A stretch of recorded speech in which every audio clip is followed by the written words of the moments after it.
দেখছেন, দেখা যায় না? আচ্ছা, এটা হলো আমাদের অসভ্যতার চিহ্ন। আমরা যে কত সভ্য জাতি তার নমুনা। আজকের কথা, ঢাকায় ওই যে ফার্ম গেটে সেখানে একটা ফল মেলা হইতেছিল, ফল মেলা। তো বিভিন্ন প্রতিষ্ঠান বাংলাদেশের দুষ্প্রাপ্য ফল, দামি দামি ফল আইনা মেলাতে সাজাইছে। আর যায় কোথায়? জনতা, মুসলমান জনতা। এখন আমি কথা বললে তো আমার বিরুদ্ধে আবার খেপে সবাই। সব ইমানদার, ইমানদার জনতা। এরা নাকি আল্লাহরে বিশ্বাস করে, নবীরে বিশ্বাস করে, কোরআনকে বিশ্বাস করে। দেখলেন কি কি ভয়াবহ কারবার! এরা একসাথে সমস্ত ফলের দোকানগুলি লুটপাট শুরু করে দিয়েছে। লুণ্ঠন, লাজ, শরম, হায়া, ইজ্জত কিছু আছে এদের? হ্যাঁ, মানুষের লজ্জাও তো বলতে একটা কথা আছে। আছে লজ্জা, শরম? এত অসভ্য বর্বর জানোয়ার আর দুনিয়াতে কোনো জাতির মধ্যে জন্ম নিছে কিনা আমার সন্দেহ আছে। এরকম হইল কেন? আমরা দেখলাম এক সরকার পতন হইল, শুরু হলো অন্তত 100 থেকে 100 মাজারে হামলা, সেম ঘটনা, লুটপাট, অগ্নিসংযোগ, প্রকাশ্যে গরু বকরি নিয়ে যাচ্ছে, প্রকাশ্যে ছাগল ধরে নিয়ে যাচ্ছে, প্রকাশ্যে পুকুরের মাছ লুট করে নিয়ে যাচ্ছে। এটার নাম দিয়েছে মব। মব চলছে এখন বাংলাদেশে। তো কথা হচ্ছে এটা কেন হলো? আমাদের এই মানুষগুলি এইভাবে বিশৃঙ্খল, উচ্ছৃঙ্খল, দানব, তারপর যে লোভী, এ কেন হলো? এটা এমনি এমনি হয়নি। মানুষদেরকে একটা সিস্টেমে এখানে টেনে আনছে, একটা সিস্টেম। মানুষগুলি এমনি এমনি হয় নাই। সিস্টেম হলো এই, দীর্ঘদিন থেকে আমাদের দেশে একটা ধাপ্পাবাজের রাজনীতি, একটা ধান্দাবাজের রাজনীতি, স্বার্থের রাজনীতি চলছে। রাজনৈতিক দলের নেতারা তারা রাজনীতি করে এই উদ্দেশ্যে, দেশ লুট করবে, অন্য মানুষকে মিথ্যা মামলা দেবে, লুটপাট চালাবে, ধাপ্পাবাজি করবে, ধান্দাবাজি করবে, নেতা হবে, মন্ত্রী হবে, এমপি হবে, চেয়ারম্যান হবে। এই তাদের এই অনৈতিক আচরণ, তাদের এই দুর্নীতি পুরো জাতির মধ্যে সঞ্চারিত হয়েছে। তাই ধরেই বিরোধীদের 14 গোষ্ঠীর চামড়া তোলে, 14 গোষ্ঠী উদ্ধার করে। ভব্যতা, সভ্যতা, শৃঙ্খলা কিচ্ছু নাই। আমাদের শিক্ষিত লোকগুলা, শিক্ষিত লোক শুনেন, সবচাইতে মেধাবী ব্রিলিয়ান্ট অফিসার হয়, বিসিএস পাশ করে হয় এবং অন্যান্য পরীক্ষা দেওয়া হয়। শিক্ষিত লোকগুলা এই অপরাজনীতি যারা করে এদের পা চাটা, এদের গোলামি করে।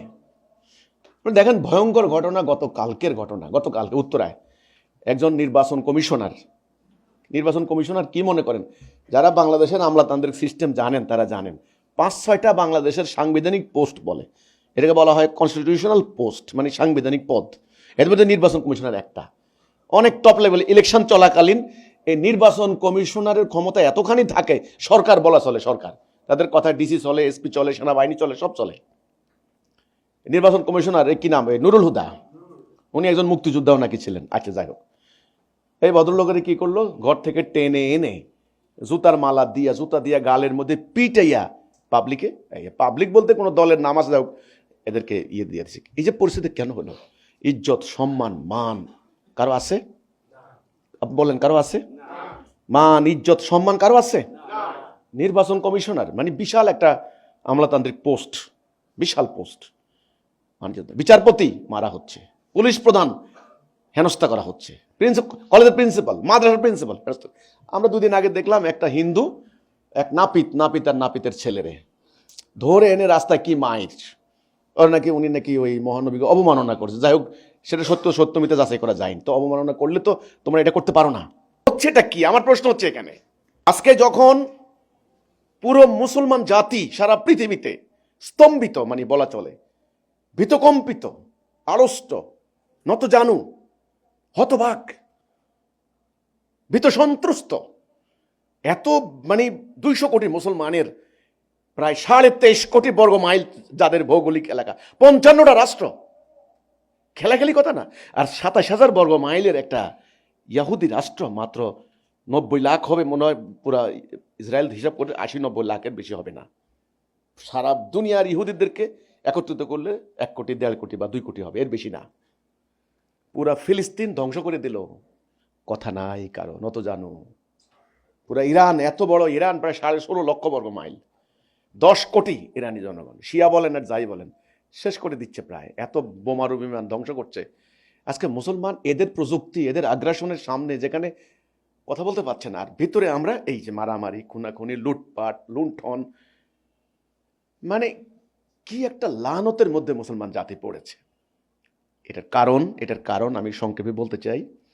আমরা আবারও বলছি, এখনো সময় আছে, তওবা করে ইস্তেগফার করে তাড়াতাড়ি আল্লাহর তাওহীদে ফিরে আসেন।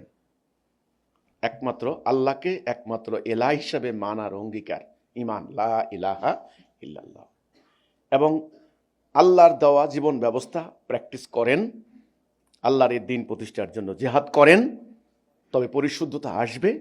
আর না হলে ওদের আইন মানবেন, ওদের অপরাজনীতি করবেন, ওদের দেওয়া সুদভিত্তিক অর্থনীতি মানবেন, ওদের দেওয়া বিচার ব্যবস্থা মানবেন, আর এই ধাপ্পাবাজের রাজনীতি করবেন। এইভাবে চলবে। এই লুটপাট, ডাকাতি, হেনস্থা, আপনি কত বড় অফিসার হবেন এ ব্যাপার না, আপনার জুতা দিয়ে পিটাইয়ে ঘর থেকে বাইর করা হবে, আপনাকে ন্যাংটা করে রাস্তার মধ্যে ঝুলাই রাখা হবে। আপনি কলেজের প্রিন্সিপাল, ব্যাপার না, এটা পাবলিকের কাছে কোনো ঘটনাই না। আপনি কি মন্ত্রী ছিলেন, কোনো ব্যাপার না। এক সময় আপনাকে স্যালুট দিত পুলিশরা, ওই পুলিশ আপনার পাশার মধ্যে পিটাইয়া আপনাকে জেলখানায় নেবে। অর্থাৎ পুরো জাতির ইজ্জত, সম্মান, সম্ভ্রম কিছু নাই আর। এটা একটা মারাত্মক জিল্লতি, মারাত্মক একটা লানত। আমার কথা আমি আবার বলছি, পরিস্থিতি ভালো নয়।